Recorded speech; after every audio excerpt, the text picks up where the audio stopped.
Let's go to Brian Fantana tighter one on live two. on the scene with a Channel 4 News exclusive. Brian? BIRDWATCH. The mood is tense. I have been on some serious reports, but nothing quite like this. King is inside right now. I tried to get an interview with him, but they said, nope, you can't do that. He's a live bear. He will literally rip your face off. Hey, you're making me look stupid. Get out here, panda jerk. Great story. Compelling and rich. Welcome to Electric Liberty Land, here on the Lions of Liberty podcast, your weekly shot of culture, comedy, and liberty with your host, Brian McWilliams. BIRDWATCH! Yes, welcome to Electric Liberty Land, episode 213, everybody. Show notes over at lionsofliberty.com/episodes/ELL213. I am Brian McWilliams here on the scene, reporting live about Twitter's malfeasance in the way that they handle censorship and their abdication of responsibility. But we'll get to that a little bit later, as there's some other things we got to discuss first. Namely, the Matthew Spositi program, guys. I have told you about Matthew's program before. Wanted to drop a little promo for him at the start of the show here. Matthew reached out to me, and I got interested in his show because we are obviously in a period of financial turmoil. Now, it seems like things might be getting a little bit better as some of these states and cities decide that, the lockdowns aren't working after all. Coincidentally, right after Joe Biden's sworn in. But at the same time, financial future is something you always need to be thinking about. And the Matthew Spositi program merges liberty with finance because Matthew's background is actually in financial planning and advisement. So he can help you out not only with your message of liberty, and lately he's been talking more about liberty, what's going on with censorship as a whole, and also, of course, still getting into the financial aspects. But he delivers a great liberty message I think you guys will enjoy. And also, he's been doing kind of a neat little reading thing where he goes in, he's pulling articles and reading them for you, kind of like a books on tape or a columns on tape, if you will, which he dubs Liberty Informant. So check him out, Matthew Spositi program. It's anywhere you guys want to pull your podcast from. I think you'll enjoy it. Now, getting back into this. God, Joe Biden, right? Welcome, Joe Biden. The media could not have made a faster about face than they have, right? From one president to the next, as if it wasn't blatant enough. The absolute media bias that exists out in the wild, we now see not only Jim Acosta no longer working as the White House correspondent for CNN, right? Because I think that was an intentional move by CNN, because it would look a little strange to have somebody that routinely was antagonistic, outright belligerent towards the president of the United States. Whether or not you liked him or not, he was still supposedly deserving of the utmost respect, right? Isn't that what everybody told us when Trump came into office? That the reason they hated him was because he's not classy like Obama. I mean, he doesn't treat the office with any respect at all. This is the highest circumstances that any person could find themselves in. He needs to comport himself with the air of a king. And they couldn't stand that Trump wasn't that guy. Trump was very in your face, honest honest. I can't say honest. I'll say honest with his emotions, right? Or at least upfront in trying to bait and switch the media and trying to play the crowd, right? Something that they were not necessarily used to in this manner. Meanwhile, every president over the course of history has done this, let alone Obama as of, 12 years ago, coming in. You don't think that he was also playing the crowd, right? Putting on this face, this facade of, hail fellow well met. I just shoot basketballs. I have a smoke every now and then. Just the absolute facade of presidentialhood. And then in the meantime, he's spying on Americans. He's murdering Americans abroad that are still children because they happen to be related to terrorists or people that we've deemed terrorists. But to see the media, right, let alone Jim Acosta, who screams at Trump, it was so antagonistic and combative, they had to pull him out of there. Because the media is in no way going to be going after Joe Biden in this combative fashion now that it's one of their guys in office. Somebody that agrees to them philosophically as far as politics are concerned, somebody that they don't necessarily have a combative, antagonistic relationship like with Donald Trump. You know, Joe Biden's not out there claiming anything's fake news because Joe Biden's brain doesn't work well enough to figure out what day it is, let alone what happens to be real or fake. He still imagines that there's leprechauns skipping down the street to give him the daily security briefings. That much I assure you. In no way does Joe Biden know the difference between the SpongeBob SquarePants cartoon that he wakes up with as his nurse dabs at his dribble bib and what's going on in the Middle East. It's all the same to him. It could be Mr. Krabs that happened to blow up a factory in Yemen, or it could be a Saudi prince that happened to drop off some cookies on his doorstep. Joe Biden doesn't know. But the point is, the media will not go out of their way to call him out on virtually anything, whereas Trump was accused outright of being a liar. And you'll remember, people will say, this is whataboutism. No, it's not. It's pointing out hypocrisy. You'll remember that a senator called Obama a liar in an outburst during a speech in which I believe he actually was lying. And the media acted as though this man had crucified Christ himself. You guys remember that? I can't remember what the speech was or the state of address or the State of the Union it was. I can't remember what year. And I don't remember what senator. I'm not going to look it up either. But he just yelled out, "You're a liar," or "That's a lie." And you honestly would have thought JFK got shot again. Back and to the left. So, I should say it's not a surprise to see the welcome that Joe Biden has received from the press. So absolutely despicable that Glenn Greenwald, who I've greatly enjoyed, even though he got in a recent flap where people were accusing him of partaking in cancel culture because he had called out some of these media persons. I think Will Wilkerson was at the New York Times. He called him out because Wilkerson admitted that he was crying watching Joe Biden get sworn in. People, if you find yourself in tears at any point over any politician, even Ron Paul, I'm not crying over Ron Paul. I'm not going to cry when he dies. I'm not going to cry if somehow the reincarnation of Ron Paul came into office. I still would not cry. Because frankly, politicians do not represent me as a person. They are not uniquely tied into my emotional well-being. But we see with these progressives that they are so ego-tied, so mind meld, Vulcan style, tied into these politicians and what they pretend to believe in that they cannot help themselves. So apparently the New York Times' Will Wilkerson had been crying during the inauguration. Glenn Greenwald called him out as this being ridiculous, and he was fired. Now, is that cancel culture?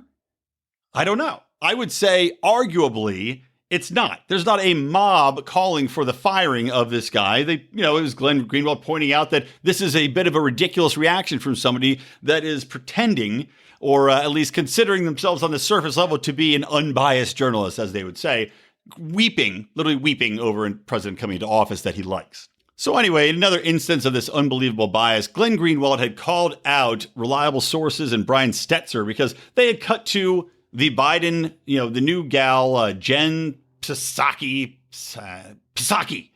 And she's up there talking and again, spewing lies because that's what a press secretary does and has done through the course of human history when presidents are involved. And for anybody to deny that simple fact that they have a position in order to lie to you and that this pulpit that they have is purely a bullhorn for lies. If anybody doesn't realize that, they're simply a moron. There's no way around it. They're an ideologically blinded moron. So he calls out Brian Stelter on Monday because they had a chyron running along the bottom of the screen that reads, Psaki promises to share, quote, accurate info, unquote.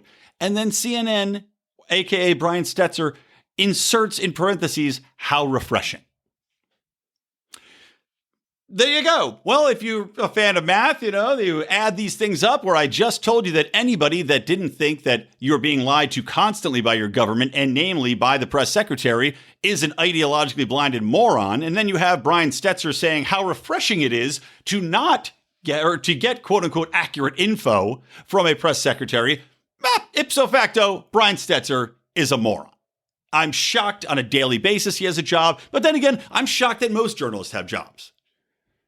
So that was just one instance, but there are many more right? During the inauguration itself, the unbelievable slurping. I know you guys are a fan of this, but this unbelievable slurping of Biden dick that's going on here. With such quotes as, quote, as Lady Gaga sang the national anthem, the sky opened up and sunlight reflected off the Capitol, illuminating the flag. That was from the New Yorker. The New York Times wrote, quote, whether or not related to the former president's absence, a bipartisan lightness seemed to prevail across the stage at President Joe Biden's inauguration. Snow flurries gave way to sun. That's from, again, the New York Times. And then we have some other ones. Oh, God, wait, there was one that was so good. I'm scrolling through this article. There was one that literally, oh, here we go. Here's another one. MSNBC, Heilerman said, quote, what was so striking to me about today was the sight of the Clintons and the Bushes and the Obamas, the Avengers, the Marvel superheroes back up there all together in one place. The Clintons, right, who put a generation of black men in jail and had put it for some of those how's that for a Freudian slip? The Clintons put Ducrakian drug laws. Draconian. Looks like I'm getting a little hungry for crack, huh? Don't tempt me. February's right on the corner. I was dry this whole month. Anyway, the Clintons and their draconian three-strike drug rules. Of course, Joe Biden, quite a big applauder of that legislation, putting a generation of black people in jail, breaking up families, and really putting a lot of the black community where they are today, multi-generations later, because of that quote-unquote leadership. The Bushes, and let's not forget also, Bill Clinton got a nice blowjob from a woman that was working for him, an intern in the office, quite famously. But, you know, he's clearly a superhero. The Bushes, right? 2 wars we didn't need to be in, lied into one of them. The second, a follow-up to finish the first, right? Completely disrupting a nation, leaving a quote-unquote power vacuum that was quickly filled by terrorists that we armed, and disenfranchising millions of people, murdering hundreds of thousands. Great. Superheroes. And then the Obamas. Barack Obama, who, of course, led us into helping the Saudis cause a genocide in Yemen, should be in jail for war crimes. Barack Obama, who had the most unbelievably magnificent domestic spying operation that the world has ever seen and lied about it to our faces. Barack Obama, who, of course, pushed through healthcare reform, which lost people tons of their healthcare programs, lied to the Americans to their faces about keeping their doctor. Not only that, but let's not forget that Obama also drone bombed, as mentioned earlier, innocent American children, suspended the right of habeas corpus, kept Guantanamo Bay open, and also famously put into legislation, or attempted to put in legislation, the broad term enemy combatant, so that he could once again suspend habeas corpus for American citizens, because if you're a combatant at home, then you can be black bag taken away in the night. Joe Biden learned from that. We're going to talk about that later. But these are the superheroes to the establishment media. You know, they're the cathedral media. There was another one. This is there was one where a guy was talking about opening up in the sunlight, you know, hugging people with sunlight or something insane like that. And I just can't find it right at the moment. But to see this media welcome this president, talk him up, just kiss his fucking ass in the first week shows you what we're in for. And Donald Trump did not have the same dynamic with the media that virtually every other president in the past 30 years has had before him. Namely, the cyclical exchange of media going to work for government and government going to work for media. I mean, you saw this play out as soon as Obama was out of office. You saw, you know, Comey going on CNN and becoming the, clappers on CNN. John Brennan is out there as a paid, commenter on CNN and all these other places. Max Boot. All these people rotate in and out of government. So they have a very cozy relationship. It's not in their best interest to rock the boat. It's in their best interest to basically kowtow to the state, to keep on sucking that cock, and to make sure that they have their bed made for them, whether or not they get fired from their media job or want to leave that to go into government, or vice versa. So there was a rotating door. So nobody's going to outwardly challenge very much coming from that establishment media. We're seeing a return to form. So these media know everything's gone back to normal. We successfully ousted the monster that we spent 4 years demonizing. And of course, glossing over any anomalies that might have happened from the election. And now we can get back to our simple trade, wherein we always have a place that we're going to be paid gobs of money as long as we toe the state-sponsored line.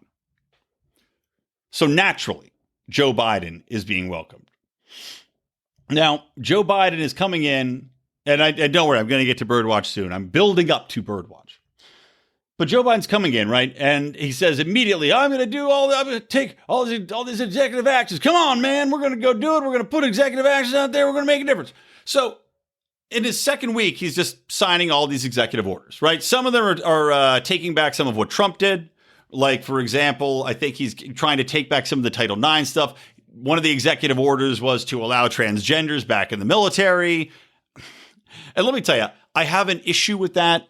Not because I give a shit about transgenders in the military, but because I give a shit about transgenders joining the military and then demanding that the military pays for them to have transgender surgeries, which, by the way, the military will pay for because it's considered a necessary operation because of the mental health.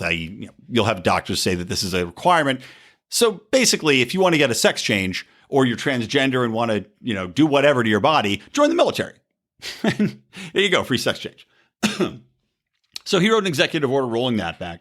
He also basically doubled down on another Trump example of executive order, which is Buy American, basically pledging to make a $400 billion investment in federal purchases made by American workers. There's one actually that I like in here. It's basically reinstating restrictions on what military equipment can be given to local police departments. So that's a good one. There's one. It's about the only one. He also gets into trying to get more infrastructure built for housing, allocating money to build federal housing. One of the things he's trying to do is try to put forward executive orders that would basically limit deportations. I think this has already been struck down, by the way. I think a Texas judge already struck down the executive order and said that they can't be pushed forward at the moment until there's a hearing because Texas's attorney general had objected to suspending this, whatever policy it was. So anyway, long story short, he's already signed 21 of them. I'm not going to run through all these executive orders, executive actions, but it's more than any other president in history. So what he's basically, as Obama did, taking his dictate as I have a pen and I'm just going to do what I want and I'm not going to listen to anybody no matter what. Which is, a very egomaniacal way to rule. Clearly not in line with the unity message that Joe Biden and all the media had been parroting this entire time because, Donald Trump was such a divider rather than the fact that constantly we were being told that Donald Trump is the second coming of the Antichrist.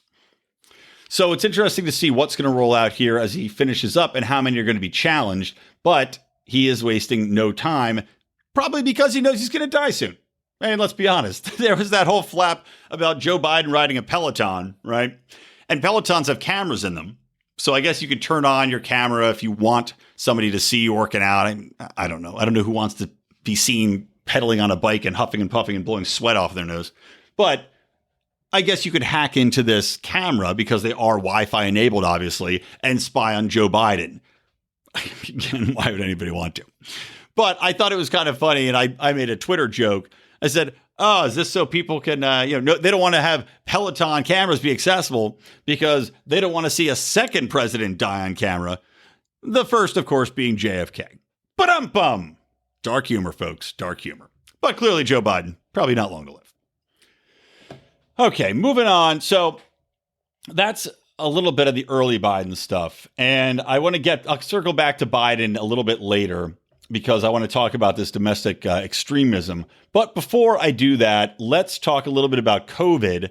And this will take us into Birdwatch, the main theme of the episode. So there's some good and some bad, right? We're seeing, as of now, nations, not the United States, of course, because we have, way too much to lose, too much privilege, too much stupidity in this country. We're already comprised of too much fear and anger to move a muscle, I guess, even though other countries are doing it. But 50,000 Italian restaurant owners plan to ignore the lockdown. This is something that I had advocated for here at home, which is basically just don't accept the government mandates. I mean, mass disobedience. What are they going to do?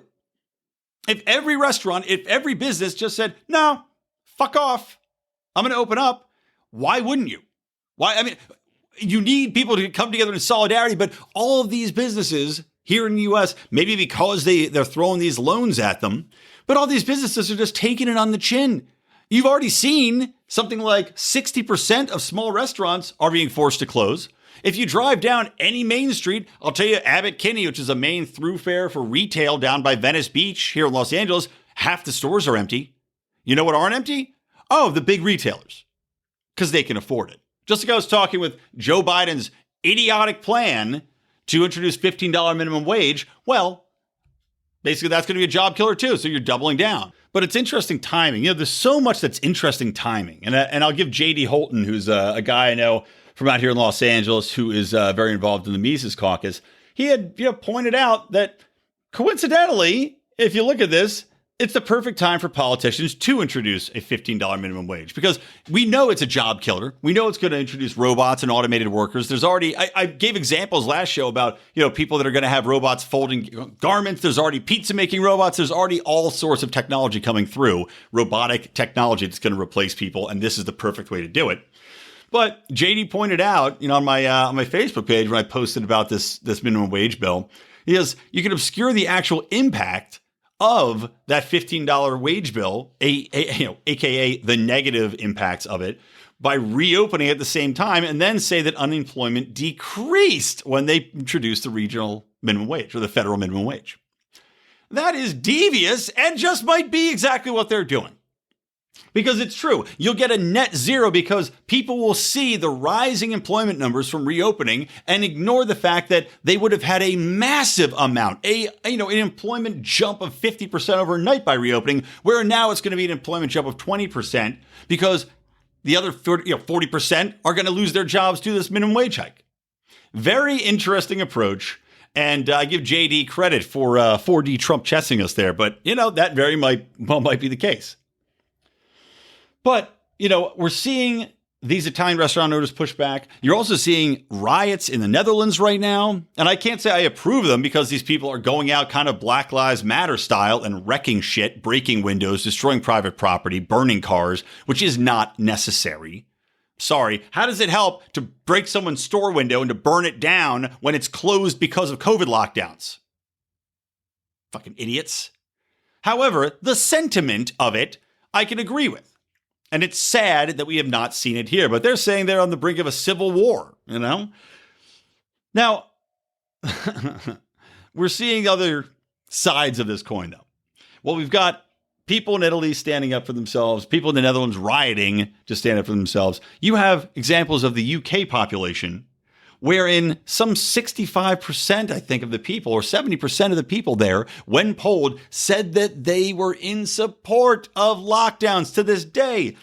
All that I can think is that their media is even further up the government's ass than ours is here, and they're not finding alternative sources. I mean, I'm shocked by that, because there's still no evidence whatsoever in a decline in COVID-19 in England. They're in their third lockdown. 3 lockdowns, and and these are severe lockdowns. 3 lockdowns, no drops, no rate of decline, new variants. At some point, you have to say, this is enough. We can't take anymore. We have to get out. We're seeing suicide rates jump, but we're seeing teen suicide rates skyrocket. I mean, this hasn't stopped the New Jersey Teachers Union from insisting that it might be, get this, a year before they go back to school. A year before in-person schools. Even though the rates in which infection is spread is something like, for children, it's 0.1%, and for teachers, 0.2%. 0.1 and 0.2%. And these fucking greedy, garbage unionists are holding parents, holding states, holding everyone hostage. And why are they able to do this? Oh, because they have so much power with their voter bloc and their voter base that they're able to put people in power, like the mayor of this city in New Jersey. And I think it was Montclair, New Jersey. The mayor of Montclair, New Jersey, just happens to be second up. He's the second highest ranking person in the teachers union. What a coincidence. How do you like them apples? Same thing in Chicago. It is despicable for people that were constantly being told we need to kowtow to, that we need to praise, we have to heap on these people sacrificing their time. Never mind that they get paid just a perfectly fine amount. Never mind that they get 3 months off and can voluntarily make more money during that time, and a lot of teachers do. Never mind that they have an unbelievable pension, that they have unbelievable health care for their entire families that's paid for. Never mind that they have more vacation days on top of the 3 months they have off in the summertime. They get all the extra federal holidays. They get all the spring breaks. They get everything in the world given to them. And yet we're supposed to say, oh, thank you, teachers. Thank you so much for doing a job that you chose to do and you're amply paid for. And now these people are telling us that the kids have to stay home and that they're not going to go back until they're good and ready, despite the fact that there's a 0.2% chance that they could get a virus. It's unbelievable. It's absolutely sickening. I hope people wake up to just what unions are and what they do by seeing this play out. Now, let's talk about something else on the same COVID kick, which is government obfuscation of data. Because some places are sharing data. I think Florida is actually, despite what the media might tell you about DeSantis, Florida is actually on the forefront of data sharing. They've been rated by all these different independent processors and independent assessors, and their data sharing and transparency is like number one. Compare that to California, where Gavin Uberfuhrer, I'm Nancy Pelosi's nephew, true by the way, Gavin Newsom, has been just randomly deciding what to open, what to close. He recently made spas close again because there's a big uptick in coronavirus transmission. Meanwhile, we've been locked down for months. Basically, we've been locked down for 10 months in various ways, from more severe to slightly less severe, back to more severe. You had outdoor dining for a couple months. There was literally zero scientific proof that there's any transmission outdoors in any fashion. And this was backed up in a court case wherein the government could not back up their statement that there was transmission to a judge who threw the case out and said, no, there's no reason you can enforce this. Meanwhile, I'm looking around.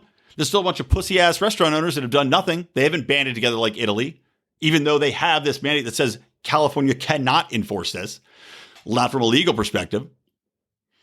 You also have, and by the way, in case you didn't know, the reasoning, they admitted to the judge, said, well, yeah, we can't scientifically show that transmission happens outdoors. We just want people to stay home. Cool. So you're just making up the fact that you believe that science is involved in this. You're just literally making up reasonings and trying to scare the populace by lying to us about transmission rates outdoors just so we'll stay home. Adorable. But Gavin Newsom now has said that they're not going to release data, and his health, the leader of his health, I think her name's Burks or something. So they now have said that they're not going to release the public data to justify their locking everybody down, because if they did, the public would be confused by it. Now, if that doesn't sum up progressive leadership especially, but I'd say broader government leadership as a whole, then I can't give you any other better example. Especially on the progressive side, they know what is best for you. You don't know anything, right? You're just a dumb caveman living in a shallow mud hut, maybe painting a few boars on the walls, but you don't know what's best for you. You'd be eating your own feces if not for the Democrats to come down on high and show you how to use a knife and a fork and set up some farms, maybe have some fish, nice piece of sushi out there. And Gavin Newsom takes this to the next extreme by obfuscating what the data actually says, because we, the imbeciles who pay the highest taxes in the country, we, the morons, right, who apparently 70% of the people, my neighbors out here, the imbeciles that live around me, voted him into office. I guess they can't be that smart, but we're not capable of figuring it out, right? We're not capable of figuring it out. We're not capable of looking at anybody else to tell us what the data could mean. And it could scare us into thinking something like, maybe that this was all bullshit. Now, of course, we're seeing all these other cities open up. I mentioned New York City, Chicago, obviously California as a whole has decided they are now going to open up once more. Why? Well, several reasons. The timing is, of course, quite coincidental. that all these places locked down, that the economy is tanked while Trump is in office, and of course, who had ran on economic strength. And now they decided that, as per Andrew Cuomo, well, we just can't stay locked down forever. Same thing with Chicago, same thing in California. We can't stay locked down forever. But also, quite coincidentally, the World Health Organization came out and admitted that high-cycle PCR tests, aka the tests most commonly used, most commonly available throughout the United States, oh yeah, they are giving a buttload of false positives. Now, this is something that I've known for months, something that I've talked about for months. But it's something that you could not readily see on YouTube, on Twitter, on Facebook. Google probably wouldn't allow you to search that very easily either. All of the social media platforms have conspired to tell us that any questioning of the tests was a bannable offense, right? And that if you posted a story from a third-party news source, because you're never going to get this from the straight-on establishment cathedral media, but if you posted a story, well-researched, well-documented, pertaining to straight facts, Facebook would flag it and tell you, well, this is false. Or they'd remove it and give you a nice little notification. We've got several of them on a daily basis in our Lions of Liberty Facebook group. The Lions of Liberty Forum, you can join it. But we'd get flagged. Oh, misinformation, inaccurate information. If you keep allowing this type of nonsensical disinformation to propagate on your platform, we'll have to remove your page and ban you. And yet, here's the World Health Organization telling us the things we already knew, but we were not allowed to share by virtue of the big tech, big government censorship collaboration. And now, Twitter's invited us to take part in a brand new form of censorship called BIRDWATCH. You gotta love a good watch. But before I tell you about BIRDWATCH and my thoughts on it, let me first tell you about our awesome sponsor, Zippix Toothpicks. I am chewing one right now. Actually, I'm chewing the mocha flavored. But these toothpicks are nicotine infused. They are made in a vacuum. They are FDA registered by a company that's been doing this for a long time. And I got to tell you, they're awesome. Whether it's something where you're giving up smoking for your New Year's resolution, whether you just want to try to give it up because it's better for your health, maybe you're just tired of paying for expensive cigarette packs, especially if you live here in California or New York City, or really anywhere where they're taxing you, the sin tax, to try to get you to stop using a product which you're just using and enjoying the privacy of your own home, perhaps, or a cab, or in your trucker compartment, whatever it might be. Point being, Zippix toothpicks give you that hand-to-mouth feel. They have that good nicotine buzz, helps you, kind of get off that craving sensation if you are indeed a big smoker or vapor. I've got a friend who actually has literally gotten off vaping since I introduced him to these very products. I'm not saying that is a guarantee for everybody. I'm saying he was able to. I love them. They're a good party favor as well. Whenever I've had people over, and yes, I'm having people over somewhat often. Whenever people are over, great little thing to give people when they're drinking, gives you that little buzz. Highly recommend them, guys. So check them out. They come in about 8 different awesome flavors. You can get renewable packets sent to your door regular basis. And best of all, use promo code LION to get 10% off your first order. So check that out again. Zippix Toothpicks, Zippix toothpicks.com. Use that promo code LION.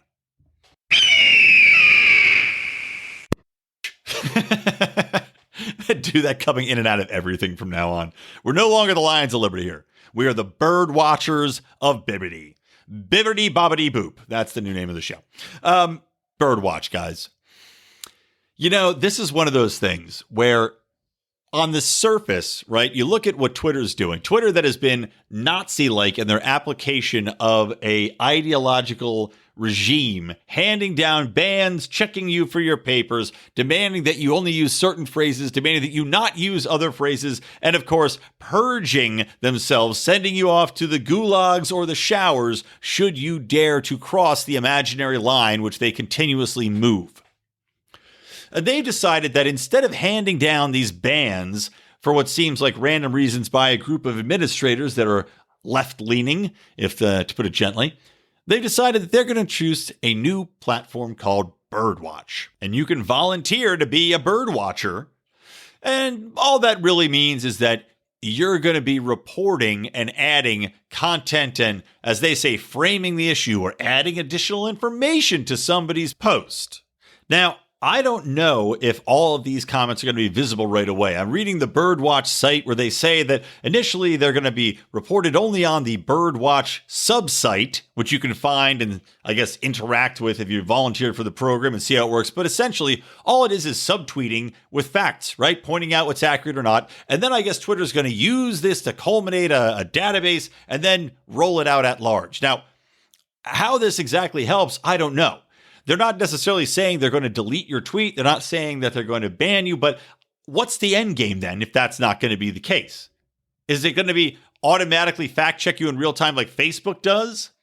Are they going to be providing instantaneous feedback from quote unquote authorized sources? Because they say they're looking for the everyday user as well as analysts and researchers and yada, yada, yada, yada.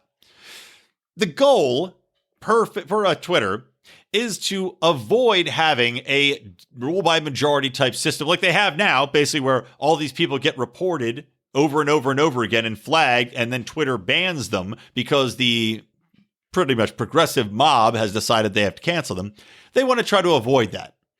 The problem is, when we look to sites like Wikipedia, which this is modeled after, right, crowdsourcing the information, you have the perfect example for what inevitably happens with this type of thing. Activists on both sides tend to dominate the conversation. On Wikipedia, I would say is pretty much dominated by progressives still to this day. If you go and read articles, anything that is in even the slightest way attacking a Democratic candidate typically gets removed pretty quickly. At the same time, you know what doesn't get removed? Pro-war content. And there's an editor, I was reading a story about an editor, I think on Caitlin Johnston's Substack. She's very good on issues of privacy, censorship, etc., even though she's virtually socialist. But this guy has gotten to the status point where anything that's anti-war, anything that's fighting back against the war state, this guy edits out. So you have still ultra-powerful administrators that go in that have more emphasis and more power than anybody else in the system that still go in and edit out the content that they don't like. So they're still pushing an agenda.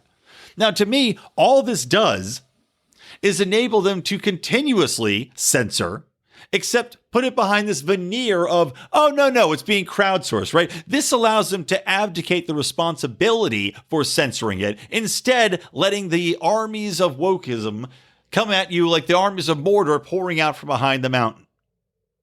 But Twitter gets to pretend that they're doing the right thing. They get to say, look, this isn't us. This is the people.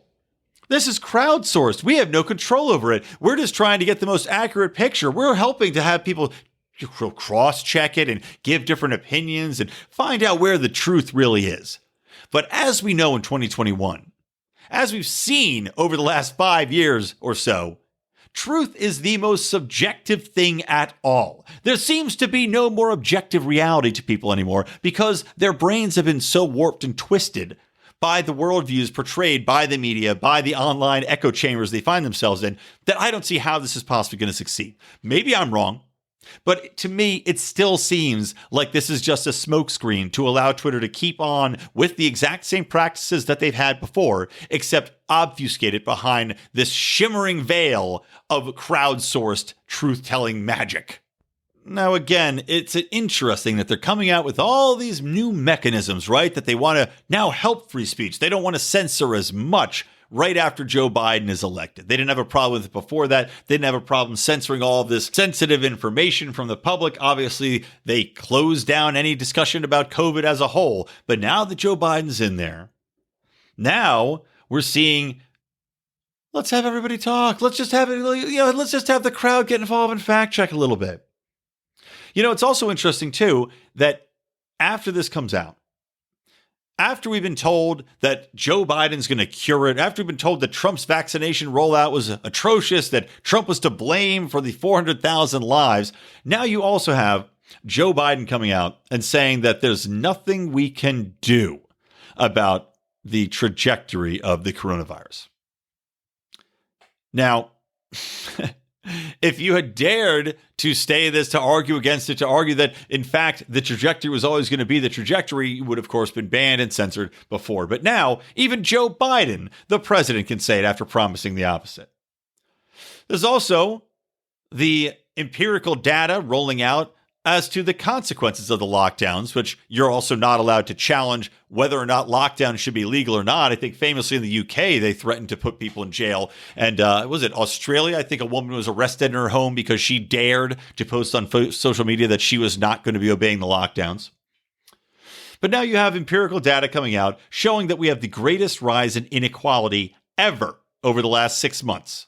The sharpest rise in U.S. poverty in half a century over the past 6 months because of these lockdowns. Now, I told you on previous episodes, the poverty rate hasn't moved in about a half a century. No matter how much money we spend throwing at it, it did nothing to move the poverty line, because the poverty line isn't just based, like most things, isn't just based to throwing money upon a problem. It goes a lot into culture. It goes into opportunity. It goes into business creation. It goes into job opportunities. It goes into the prison system coming out. You know, how many people are being separated from their families? How many people are able to work as opposed to having to stay home? A lot goes into this, into what causes basic poverty. However, I can tell you what's definitely going to help: locking people down and eliminating the basic low-wage jobs, which keeps a lot of these people employed. The low-level entry, don't need much education, don't need a high level of skill, those jobs were eliminated. Your restaurants, your basic mills, your retail operations, unless they were deemed quote-unquote essential, they were shut down. That's a lot of mom and pop shops, but a lot of large retailers as well either cut down on staff or were forced to spread them out or do certain hours, selective times where people could come in, limit the amount of people coming into a store to 20%. Of course, you're not going to have as many staffers during that time. So no shit, there's going to be a massive rise in inequality. This harkens back to what I was saying in the Liberty Reboot and the messaging that libertarians have to adopt, wherein we have to take ownership of fighting back against crony capitalism, because the companies that came out of this unscathed are Amazon, are Target, are Walmart, are Google, or all these other places that have massive amount of cash reserves, that have massive stock reserves. They can weather this storm. And the government decided, oh, you're essential. You can stay open anyway. So great. Mom and pop goes out of work. People are going hungry. Now they're dependent on the government to send them their unemployment check and their stimulus, crying out for a little bit of milk from that government teat, as Amazon explodes and doubles in size over the past year, because they are the suppliers of everything when nobody can get open to have basic people come in and just buy little doodads, nicks and knacks that they might need. Anything you want to get for a gift, any item of clothing, typically you're going to get from Amazon now. Maybe your mall's open by you. My malls were closed for the most part. I think they had just opened about 2 months ago. I could go into Macy's again.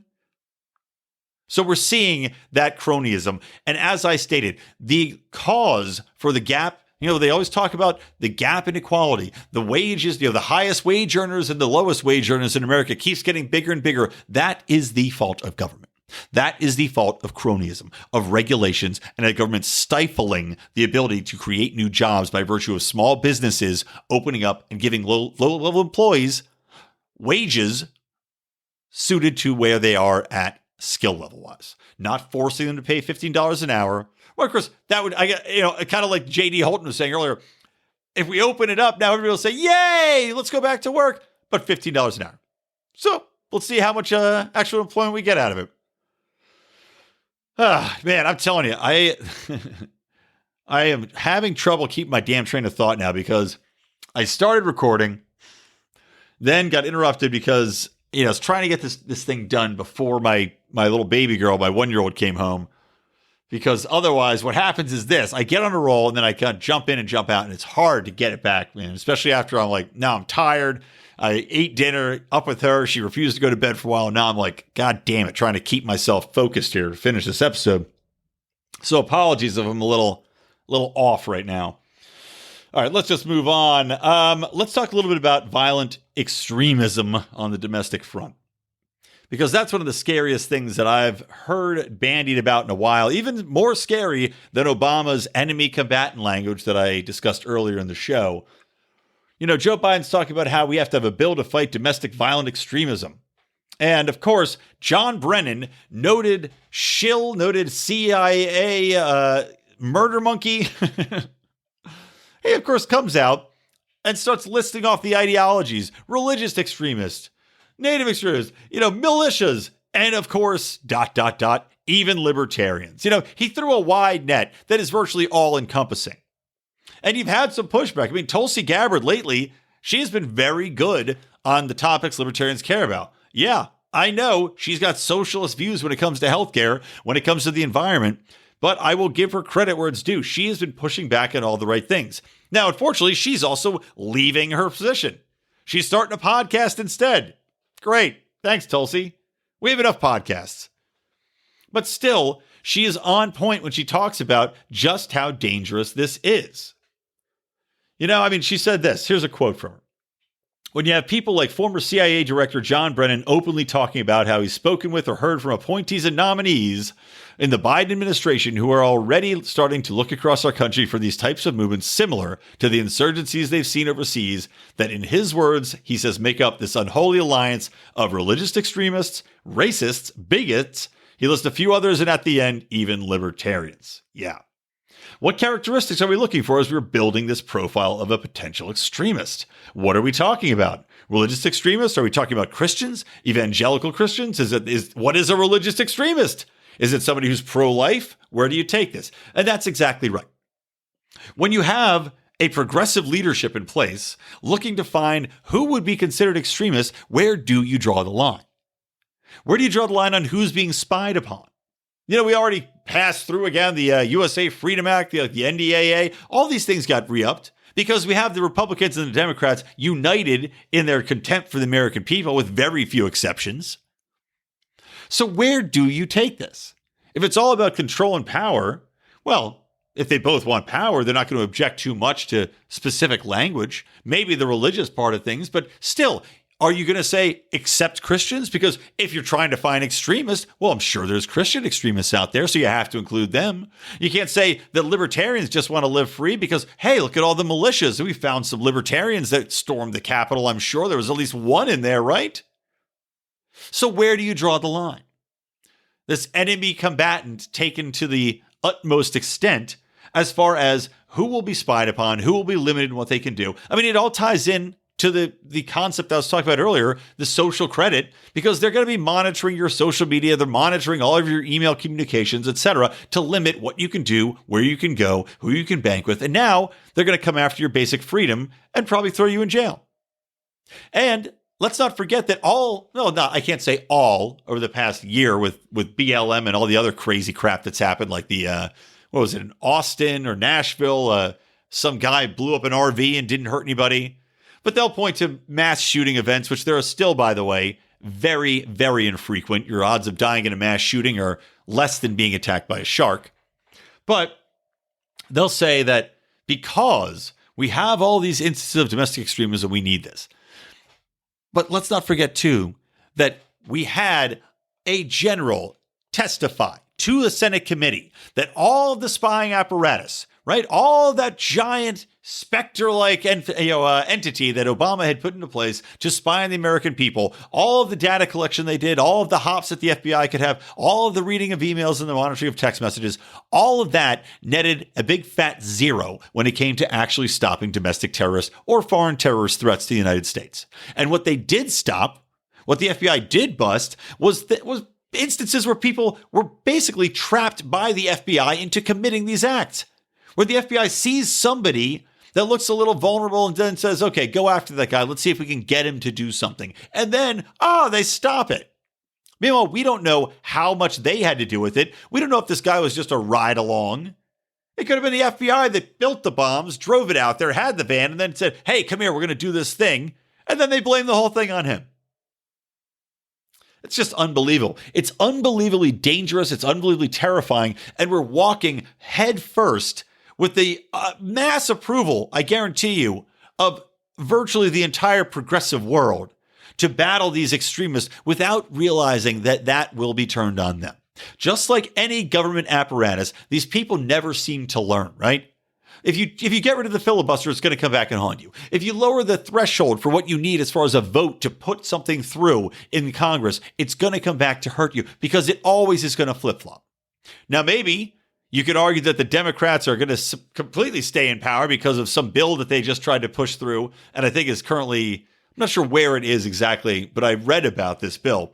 But basically, the bill says that they don't have to show you, the specifics of the voter rolls. It's, in a nutshell, trying to make it so that voter fraud is almost impossible to detect, right? So I guess maybe that would lead us to a Democratic majority in every single election from here on out. But let's pretend that we do live in some sort of democracy where there are still standards and some honesty in it. But the point being, anytime you have a power play like this, let's say now they're going to target religious extremists and conservative right-wing extremists and libertarians, right? That's with the current regime. Well, flip that over the other side. Now they can go after the BLM activists. Now they can go after progressives that are trying to rein in the war state. Maybe Jimmy Dore is an extremist, right? Even though he's progressive, he's great on the Trump-Russia stuff. Well, but maybe he's a little too anti-war. Maybe he's a little dangerous, right? Some of what he's saying can be misinterpreted. Maybe that could really rile some people up. Especially when you look at the level that they're using as far as what is inciting a riot. They're saying that Donald Trump's speech, which he encouraged peaceful protest, literally in the speech, he said, don't be violent. They're saying that that was inciting the Capitol Hill storming, even though it happened, I think, before he even made his remarks. That's the level we're dealing with. So if that's the standard we're setting, where that can literally be taken and saying that you're inciting violence, that's basically anybody. I've said a million things on this very podcast that could probably fall into inciting people to anger or to violence if that's the threshold that you're using. It's absolute madness. Okay, let's move on. One last thing, too, about the Capitol Hill protesters. To reiterate just how big tech and big government are working together, how these companies are not private and we should not defend them anymore, Facebook gave the FBI private Facebook messages from the Capitol Hill protesters. Just handed them right over. They are working with the government. They are a government entity. They get ample funds from them. They work hand in hand with law enforcement. They have no allegiance to you. They have no intention of keeping their, the privacy promises that they make to you when you join and sign their license agreement. No, they turn them over in a second. They are working together. Okay. Wrapping this thing up, let's talk real quick about Biden stepping into a debt fight on Capitol Hill. I literally laughed out loud when I was reading this because there's an article on the Hill titled Biden steps in a debt fight on Capitol Hill, wherein, get this, Janet Yellen is saying that she is going to be helping to rein in the debt. Now listen to this quote. Neither Biden nor I proposed this relief package without an appreciation for the country's debt burden. But right now, with interest rates at historic lows, the smartest thing we can do is act big. Oh! In the long run, I believe the benefits will far outweigh the costs, especially if we care about helping people who have been struggling for a very long time. Okay. So you are appreciating the country's debt burden, but yet also going to spend another $1.9 trillion to send people checks that don't even amount to a single month of income for most of them. After shutting down the country for 10 months, after already pushing through, $4 trillion or more at this point of stimulus money, which has basically done absolutely nothing, you are now saying that you have an appreciation for the country's debt burden and that acting big is the smartest thing that she and crazy old Joe could do. I don't understand how anybody can buy this shit. I mean, my God, am I watching Karate Kid or Cobra Kai where the best defense is more offense? Is that what they're telling us? The best thing now and the best thing for the long run is to act big? No. The worst thing to do is to act big. It's all it is putting more money into the big government cronyist pockets. All it is keeping people out of jobs as you continuously lock down and then spend more to bankrupt the country's future. To make everything more expensive down the line. I mean, we've already got inflation. You're already seeing price increases across the board as supply lines are short. If, God forbid, you get hyperinflation from all this money coming into the system and it's being spent, it's not like they're putting it into banks where it's just sitting there. They're putting it out into people's hands. It's being spent. It is diluting all of the money and all the buying power within the United States. I mean, honestly, I can't remember who I was talking to about this, but half of me in the back of my mind says, you know what? This is their way of competing with China. China's coming out. China actually had a good growth, right? China's still exporting. China's economy is still doing well despite COVID because they did not shut down. They shut down for like a month and then went right back to working. So the United States, which accuses China of currency manipulation, now is saying, okay, here's how we can compete. We're going to do this stimulus, right? We're going to shut the whole nation down. That'll give us an excuse to send out these checks, these trillions of dollars in checks and bailout money. So we're going to spend $6 trillion. That's going to deflate or inflate our currency to the point where now the exchange rate is cheap enough that our products can compete with China on the open market. We're just going to really, really fuck that currency up, right? We're going to manipulate that by pumping so much money into the goddamn system that it's going to make our products cheap again because the exchange rate's going to be just nice. Am I crazy for thinking that? I don't think so. But I thought it was adorable that she addressed the fact that there was debt. And the last thing, just to wrap it on up here, random story. Indian court ruled that groping without removing clothes is not sexual assault. So there you go. That's your tip of the week. If you're a groper, go to India because the state and the courts have said that groping somebody over their clothes is not sexual assault. How's that for an app violation? How's that? Does that sum up government enough for everybody that the government has decided that somebody uninvited grabbing you, fondling you, as long as you have a thin piece of cloth over whatever dainty bits you might be packing, that is not sexual assault? God bless governments, right? The same governments that look the other way when gang rapes happen to women if they happen to have an affair out of wedlock. God bless government, right, guys? What can it do? All right, that's going to do it for the show. Blah. That's what I say to that show. Hopefully, it sounds better tomorrow to you guys than it did to me. I will say I'm nonplussed by it. Like I said, I lost my goddamn train of thought, and I just could not seem to rein it back in. Pisses me off. But all the same, thank you for listening. Guys, remember, Monday's flagship Lions Liberty show, Dave Smith, Senator Eric Brakey just had a great debate on there.